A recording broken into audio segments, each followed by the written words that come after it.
नमस्कार, स्वागत छ एसटीएफ साप्ताहिक समाचारमा। अब प्रस्तुत छ सप्ताहभरिका प्रमुख गतिविधिहरू।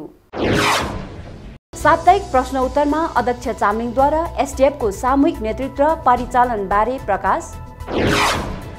राज्यव्यापी भ्रमणलाई निरन्तरता दिँदै विभिन्न गाउँहरूमा पुगे चामलिङ। सिक्किमको अस्तित्वलाई बचाउन 2024 मा एसटीएफ पार्टीको सरकार पुनः गठन गर्ने नाकुवटका चेली मोर्चाले गरे प्रण। मुख्यालयमा एसटीएफ पार्टीको बस्यो उच्च स्तरीय बैठक। प्रकाशलीलाई बारम्बार पक्राउ गरेकोमा पुलिस प्रशासनको चौतर्फी निन्दा। राज्य पुलिस प्रशासन पक्षपातपूर्ण रहेको एसटीएफको दावी। अनि संवेदना प्रकट गर्दै पश्चिम जिल्लाका एसटीएफ सहयोद्धाहरू विभिन्न शोकाकुल परिवार समक्ष पुगे। अब समाचार विस्तारमा। एसटीएफ पार्टी अध्यक्ष तथा पूर्व मुख्यमन्त्री श्री पवन चामलिङले पार्टीको 29औं स्थापना दिवसमा पार्टीलाई सामूहिक नेतृत्वमा चल्ने र चलाउने घोषणा गर्नुभएपछि कार्यकर्ताहरूसँगै राजनीतिप्रति चासो राख्ने अन्य मानिसहरूमा पनि उत्साह र जिज्ञासा बढिरहेको छ। वास्तवमा एसटीएफ पार्टी सामूहिक नेतृत्वमा कसरी परिचालित हुनेछ, यो सप्ताह पार्टी अध्यक्ष श्री चामलिङलाई यस सम्बन्धमा प्रकाश पारिदिनु सक्नुहुन्छ कि भनी सोधिएको छ। यस प्रश्नको उत्तरमा उहाँले प्रजातन्त्रको दर्शन नै समावेशी छ। यो जनताद्वारा जनताले जनताकै निम्ति शासन गर्ने प्रणाली र विधि हो भनी प्रजातन्त्रको महत्त्वलाई पहिले स्पष्ट पार्नु भएको छ। त्यसपछि उहाँले आज राज्यमा राजनीतिलाई कथित नेताहरूको नियन्त्रणमा राखेर जनतालाई भोट ब्याङ्कको रूपमा दोहन गर्ने काम मात्र गरिरहेको र जनतालाई केवल नेताहरूको छलापलाई समर्थन गर्ने र त्यसैमा ताली बजाउने भिड मात्र बनाएको सत्यतालाई प्रकाश पार्नु भएको छ। राजनीति जनता र प्रजातन्त्रबारे आफ्नो दृष्टिकोण र सिक्किममा सामूहिक नेतृत्व विकासको आवश्यकताबारे पार्टी अध्यक्ष श्री चामलिङले स्पष्ट पार्नुहुँदै भन्नुभएको छ, मैले सदैव राजनीतिको केन्द्रमा जनता हुनुपर्छ र जनताले नै नेताहरूलाई नियन्त्रण गर्नुपर्छ भन्ने विचार र व्यवस्थाको वकालत गर्दै आएको छु। त्यसैले मेरो लागि प्रजातन्त्र भनेको जनताराजमा जनतै राजा हो। तर अहिले जनताको शक्तिलाई कुञ्ज्याएर त्यसैको व्यापार गर्ने प्रवृत्ति फैलिएर गएको छ। जनताले सिक्किमको सेवाको निम्ति दिएको पद र शक्तिलाई समेत तथाकथित नेताहरूले मोलतोल र किनबेच गरिरहेका छन्। यही लिएर हामीले सामूहिक नेतृत्व विकास गरिनुपर्ने जरुरी महसुस गरेका हौं। यसै क्रममा उहाँले अझ भन्नुभएको छ, पार्टीले ग्रासरुट तहसम्म संगठनलाई मजबुत बनाउँदै जनताकै तहबाट उनीहरूका आफ्ना भावना र आवश्यकताहरूको आवाज बुलन्द गर्ने गरी सशक्तिकरण गर्नेछ। ग्रासरुट तहका नेताहरूलाई नीति निर्णयमा जिम्मेवारी वहन गर्न सक्ने गरी विकसित गरिनेछ। हामीले आफ्नै पार्टीभित्र छिरेका अवसरवादी दलाल जिम्मेवारीहीन तत्त्वहरूलाई चिन्न सकेनौं, जसले जनताको विश्वासको फाइदा उठाएर आफ्नै स्वार्थ पूर्ति गरिरहे। त्यस्ता तत्त्वहरूले जनताप्रति विश्वासघात गरिरहे। अब हामी सबै तहमा सामूहिक नेतृत्वलाई विकास गर्नेछौँ र संवाद अनि सम्पर्कलाई सदैव खुला राख्नेछौँ। सामूहिक नेतृत्वलाई कार्यान्वयन गर्ने बारे उहाँले अझ स्पष्ट रूपमा प्रकाश पार्नुहुँदै भन्नुभएको छ, हामी नियमित रूपमा जनता दरबारको आयोजना गर्नेछौँ र जनतालाई आफ्ना कुराहरू राख्न, सुझाव सल्लाह दिन, आलोचना गर्न आमन्त्रित गर्नेछौँ। यस्ता दरबारहरूमा नेताहरू दर्शन श्रोताका रूपमा उपस्थित रहनेछन्, जनताका कुराहरू टिप्नेछन् र त्यसमाथि आवश्यक कामहरू गर्नेछन्। हामी पार्टीभित्रै छाया मन्त्रीमण्डल र छाया प्रतिपक्ष गठन गर्नेछौँ, जहाँ हामी पार्टीका नीति सिद्धान्त र अन्तरपार्टी प्रजातन्त्र जस्ता विषयहरूमा स्वस्थ विमर्श र वाद प्रतिवाद गर्न अभ्यास गर्नेछौँ। उत्तर दिने क्रममा पार्टी अध्यक्ष श्री चामलिङले मानव जीवनका सबै क्षेत्रहरूमा पार्टीलाई सान्दर्भिक र सापेक्ष बनाइराख्न हामी विभिन्न क्षेत्रका विशेषज्ञहरूलाई पार्टी कमिटीहरूमा सम्मिलित गर्नेछौँ। अब एसटीएफ पार्टीलाई सबैभन्दा बढी बाल मैत्री, युवा मैत्री, पौर जन मैत्री, गृहिणी मैत्री, सेवानिवृत्त जन मैत्री, विकलाङ्ग मैत्री पार्टी बनाइनेछ। हामी राज्यका बेरोजगारीसँगै सरकारी वा निजी क्षेत्रका कर्मचारीहरूका दुःख कष्टहरू, उद्यमीहरूका आवश्यकता र असुविधाहरू, प्रेस मिडियाका समस्याहरू तथा सबै जनगुनासाहरूका सम्बन्धमा छलफल र विचार विमर्श गर्न तथा आवश्यक सुझावहरू दिन विशेषज्ञहरूलाई जिम्मा दिनेछौँ। हामी सिक्किममा हरित राजनीतिलाई विशेष प्राथमिकता दिँदै एसडिएफलाई देशकै सर्वाधिक हरित अर्थात् पर्यावरण पक्षीय पार्टी बनाउन चाहन्छौँ। यी सबै क्षेत्रहरूमा काम गरिरहेका वा काम गरिसकेका नागरिकहरू हाम्रो पार्टीको नेतृत्व पङ्क्तिमा सम्मिलित रहनेछन् भन्नुभएको छ। यसरी नै उहाँले नेताहरूका निम्ति पनि अलग्गै जनता दरबारको आयोजना गरिनेछ, जहाँ नेताहरूले जनता समक्ष रिपोर्ट बुझाउनेछन्। हामी निरन्तर परिवर्तनको मन्त्र लिएर काम गर्नेछौँ। हाम्रो पार्टी युवाहरूको तरुण जोशसँग अनुभवले परिपक्व पावर होसको मिश्रणमा नेतृत्व सञ्चालन गरिनेछ। एसडिएफको यही सामूहिक नेतृत्वले सत्ताका दलहरूको लबस्तारो राजनीतिलाई अन्त्य गर्नेछ भनी सामूहिक नेतृत्व परिचालनबारे प्रकाश पार्नु भएको छ। एसडिएफ पार्टीका अध्यक्ष तथा पूर्व मुख्यमन्त्री पवन चामलिङले राज्यव्यापी गाउँ भ्रमणलाई निरन्तरता दिने क्रममा 3 अप्रिलको दिन विभिन्न स्थानको भ्रमण गर्नुभयो। यस चरणको भ्रमणमा अध्यक्ष चामलिङले विशेष रूपमा आफ्ना प्रियजन गुमाएका शोक सन्तप्त परिवारहरूसित भेटघाट गरी हार्दिक संवेदना प्रकट गर्नुभएको छ। आफ्नी धर्मपत्नी स्वर्गीय विष्णुमाया रामुदामुको आकस्मिक निधनले शोकित तुल्याएका पूर्व मन्त्री बीएम रामुदामु तथा उनका परिवारलाई अध्यक्ष श्री चामलिङले भेटघाट गरी संवेदना प्रकट गर्नुभयो। यसरी नै उहाँले सोही दिन रागदुङ वेस्ट नाम्लीको स्वर्गीय आसमाया राई, सिङताम निवासी स्वर्गीय डाक्टर अब्दुल हफिज खान, सिङताम आदर्श गाउँका नीलकान्त राई, मामरिङकी डम्बर कुमारी राई, स्वर्गीय श्यामरूप प्रधान, मणिरामकी स्वर्गीय तारछेन तामाङ, एमबी गुरुङ, फोङका चन्द्रकुमार प्रधान आदिका परिवारहरूलाई भेटघाट गरी हार्दिक संवेदना प्रकट गर्नुभएको छ।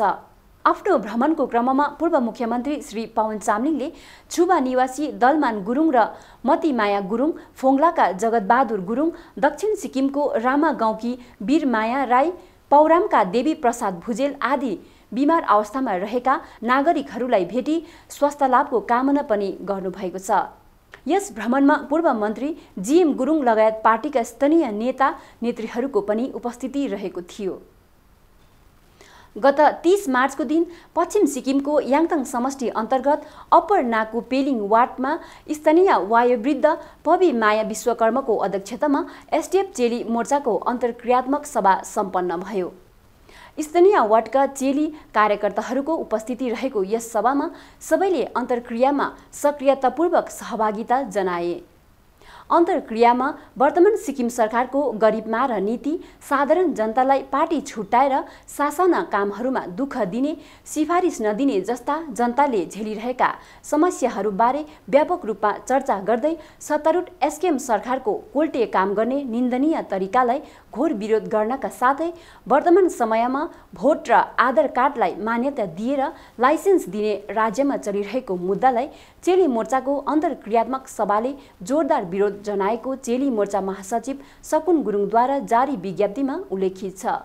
सिक्किमका सम्पूर्ण साधारण जनतालाई न्याय दिलाउन तथा सिक्किमको माटो र अस्तित्वलाई बचाउनका निम्ति एसडिएफ पार्टीलाई सत्तामा फर्काएर ल्याउन जरुरी ठहर गर्दै सभाले राज्य तथा देशकै एक अनुभवी दूरदर्शी नेता श्री पवन चामलिङलाई एसडिएफ पार्टी स्थापना काल अर्थात् 1993 मा जस्तै आमा चेलीहरूले साथ दिई 2024 मा सिक्किमेली जनप्रिय एसडिएफ पार्टीको सरकार गठन गर्ने चेली मोर्चाले सभामा प्रण गरेको पनि विज्ञप्तिमा जनाएको छ। उक्त सभामा पश्चिम जिल्ला चेली मोर्चा संयोजिका शोभाना वालिङ राई, पूर्व जिल्ला संयोजिका रिन्छेन लमु भोटिया, उपसंयोजिका शान्त शेर्पा, याङथाङ समष्टिकी उपसंयोजिका पासाङ डोमा भोटिया, सक्रिय चेलीहरू निता लिम्बू, पासाङ डोमा भोटिया आदिको पनि उपस्थिति थियो। अब पालो भएको छ अध्यक्षको सन्देश। एसडिएफ अध्यक्ष श्री पवन चामलिङले अनुहार होइन रगत मिलाऊ, जात होइन नीति मिलाऊ नारा सहित सिक्किमेली समाजमा पलाएको घृणित जातिवादी संकीर्ण राजनीतिका विरुद्ध आफूलाई खडा गर्नुभएको छ। श्री चामलिङ सदैव खटिखाने श्रमजीवी वर्ग र गरिब निमुखाको हितैषी बनेर सिक्किमको राजनीतिमा समाजका तल्लो वर्गको उत्थानका निम्ति निरन्तर प्रयासरत हुनुहुन्छ। आज म जातिवादीको कुरा गर्नु छैन, जातिवादीको कुरामा म डिफेन्सिभ भन्छ, म होइन जातिवादी भन्दा यहाँ म नारा लगाउनु छैन। किनभने जातिवाद भनेको हामी जान्दैनौँ, हामी सिक्किमे भने जान्दछौँ, हामी सिक्किम जान्दछौँ र हाम्रो पार्टीले चाहिँ सिक्किममा सिक्किमेको सुरक्षा हुनुपर्छ मात्रै हामी जान्दछौँ। आज सिक्किममा जति पसिना बहाउने मान्छेहरू छन् ती मान्छेहरूको लागि म राजनीति गर्न थालेँ र ती पसिना बहाउने मान्छेहरूलाई म माया गर्छु। एसडीएफ पार्टी मुख्यालयमा गत 2 अप्रिलको दिन पार्टी अध्यक्ष श्री पवन चामलिङको अध्यक्षतामा उच्च स्तरीय सभा सम्पन्न भएको छ। यस सभामा पूर्व विधायकगण, मन्त्रीगण, विधानसभा अध्यक्ष तथा पूर्व संसद लगायत पार्टीका वरिष्ठ नेतागण, उपाध्यक्षगण, महासचिवगण अनि विभिन्न पदाधिकारीहरूको विशेष उपस्थिति रहेको थियो। उच्च स्तरीय सभामा पार्टीका समग्र नेता नेतृगण तथा पदाधिकारीहरूलाई अध्यक्ष श्री चामलिङले दिशानिर्देशन दिनुहुँदै सबैमा जिम्मेवारीबोध हुनुपर्ने विषयमाथि जोड दिनुभयो। पार्टीका युवा तथा कनिष्ठ कार्यकर्ताहरूलाई सशक्त तुल्याउने, पार्टीका हरेक तहको गल्तीहरूलाई सुधार गरी पार्टीलाई अझ जनमुखी, युवामुखी, जीवनमुखी र वैज्ञानिक बनाएर सिक्किम र सिक्किमे समाजलाई अघि बढाउने एसडीएफ पार्टीको सामूहिक निर्णयलाई पनि सभामा उहाँले अवगत गराउनुभयो। यसबाहेक पार्टी अध्यक्षले राज्यका सबै युवा वर्गलाई एसडीएफ पार्टीको नीति सिद्धान्तमा जोड्नका निम्ति नेता नेत्रीहरू सक्रिय हुन जरुरी रहेको पनि बताउनुभयो। एसडीएफ पार्टीको महत्त्वलाई प्रकाश पार्नुहुँदै पार्टी अध्यक्षले भन्नुभयो, हाम्रो पार्टी सिक्किमे समाजलाई राम्रो बाटोमा लाने पार्टी हो। हाम्रो पार्टी भौतिक विकास गरेर घर बिल्डिङ बनाउने मात्र पार्टी होइन। हामी सिक्किमे जनताको विचारलाई फराकिलो बनाउन चाहन्छौँ। यसै क्रममा उहाँले सिक्किमे जनतालाई संसारै अटाउने बृहत विचार भएको बनाउन आफूले चाहेको बताउनुहुँदै वैचारिक परिवर्तनको आवश्यकतामा जोड दिनुभयो।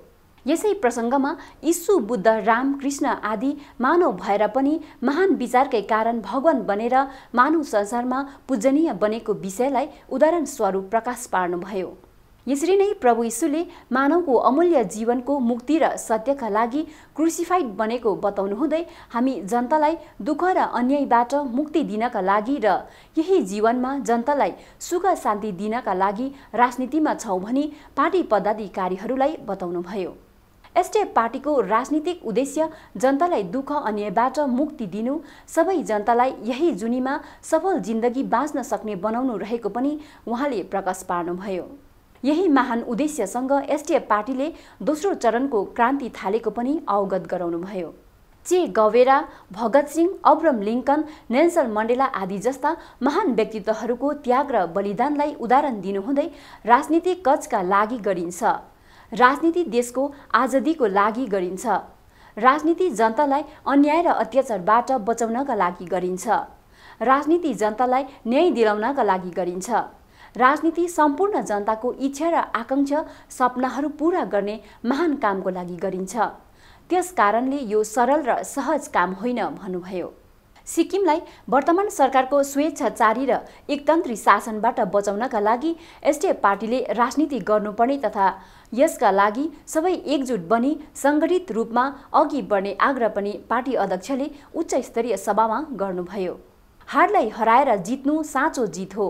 हारलाई हराएर फेरि जितेको एउटा नयाँ इतिहास बनाउने दिशामा एसडीएफ पार्टी अग्रसर बनेको कुरो पनि उहाँले राख्नुभयो।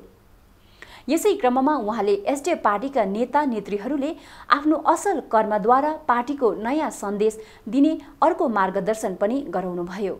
सामूहिक नेतृत्वमा सामूहिक जिम्मेवारी ठूलो हुने बताउनुहुँदै उहाँले वार्ड, समष्टि र जिल्ला स्तरका सबै कार्यकर्ताहरूले सामूहिक रूपमा जिम्मेवारी वहन गरिदिने आग्रह पनि गर्नुभयो।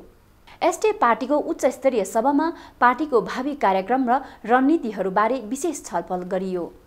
यस सभामा विभिन्न पदाधिकारीहरूले पनि आफ्ना मन्तव्य राख्दै पार्टीलाई मजबुत बनाउने दिशामा सकारात्मक सुझावहरू राखे। एसडीएफ पार्टीले 25 वर्ष जनताको निम्ति कुशलतापूर्वक सरकारको भूमिका निर्वाह गरेको सर्वविदित छ।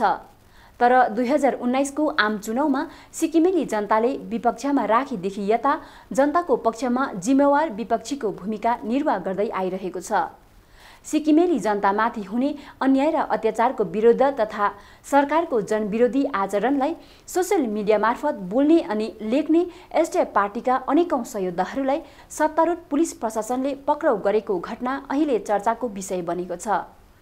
अविनाश याखा, सन्तोष राई, भरत नम्गेल भुटिया, राजेश वलिङ राई, योगेश सुब्बा, राजेश राई, प्रकाश ली आदि सहयोद्धाहरूलाई सामाजिक सञ्जालमा पोस्ट गरेको साधारण विषयलाई आधार गरी विभिन्न मामिला दर्ता गरी पक्राउ गरिनु निन्दनीय क्रियाकलाप हो। यी पक्रिएकाहरूलाई कानुनी तौरमा दोषी साबित गर्न पुलिस प्रशासन आजसम्म विफल बनेको छ भने पक्राउ गरी एसडिएफ सहयोद्धाहरूलाई मानसिक रूपमा तर्ना दिने पुलिस प्रशासनको यस क्रियाकलापमाथि चौतर्फी निन्दा र आलोचना भइरहेको छ।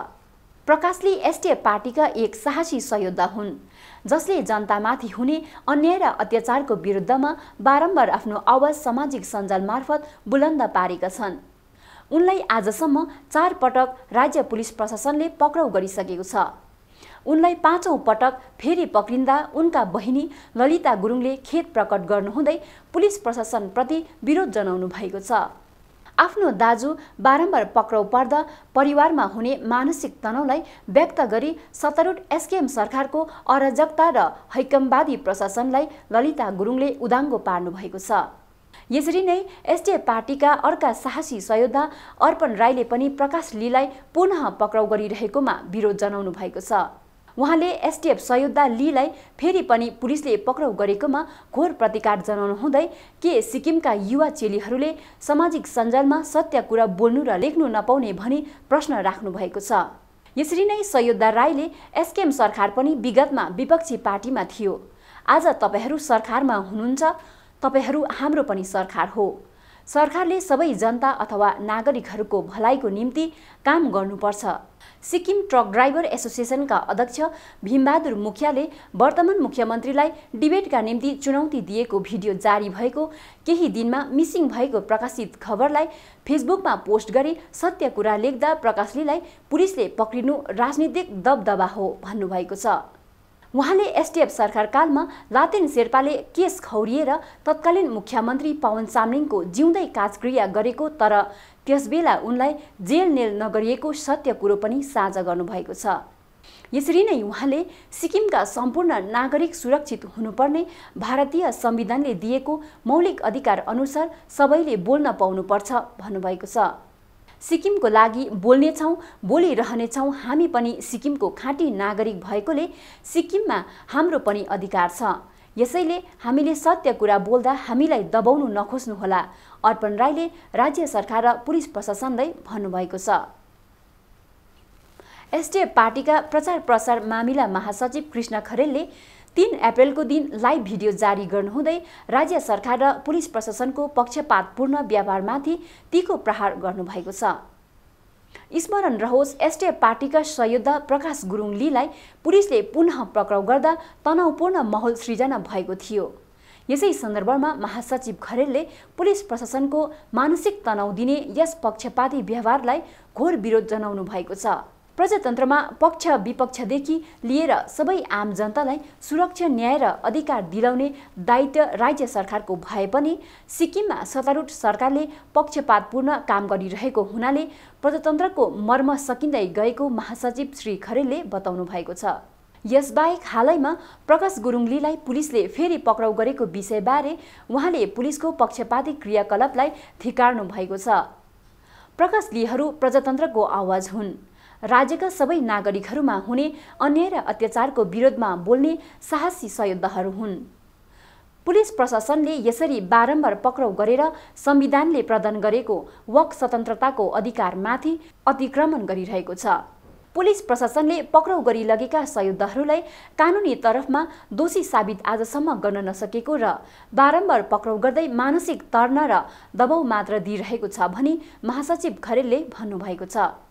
यसरी नै सत्तारूढ एसकेएम पार्टीका कार्यकर्ताहरूले पनि सोसियल मिडियामा व्यक्तिगत आक्षेप र चरित्र हनन गर्ने पोस्ट गरिरहेको विषयलाई अवगत गराउनु हुँदै पुलिस प्रशासनले तिनीहरूलाई कारवाही गर्न नसक्नु प्रजातन्त्रको अपमान हो भन्नुभएको छ।